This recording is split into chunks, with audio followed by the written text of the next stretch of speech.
my Zen Jellyfish. Welcome back to Knives, I guess, and that's my purse. I don't know you. So we're back at it again with the Super Budget Showdown, and if you remember the rules for this engagement, the price of the knife has to be between $10 and $15.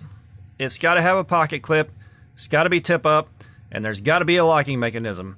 And we're going in today on the GVDV ZD18, and we're going to see if this can take down our reigning champ, the Camillus Choff. And if you remember, this thing cost me about 12 bucks on Amazon, and the only real compromise we had to make for this was the detent.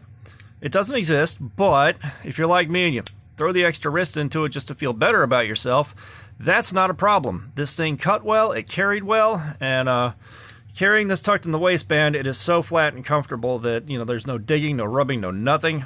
This thing is a really cromulent unit for 12 bucks. However, this cost me $9.99. We're going to call it 10 bucks on Amazon. And I bought this because I like the way it looked. I got a very Art Deco vibe from it, kind of like the aesthetic of Batman the Animated Series, if you know what that's all about. And this thing carries very well also. Tucked in the waistband, there's no digging in, there's no rubbing, there's no discomfort whatsoever. It was a very comfortable carry. This pocket clip is a very good pocket clip. The only thing that really holds this back is this thumb plate, which if you notice, it is pretty much exactly the width of the body of the knife. And that means it took practice to get the hang of using it. And unless your knife has a very funky gimmick or something that makes it interesting, having to learn how to use something like a thumb plate to get it done, to handle it comfortably, isn't really the move. But once you get past that, it does open, it does close easily, and I fed this thing quite a few pieces of cardboard. You might be able to see some of the discoloration right there.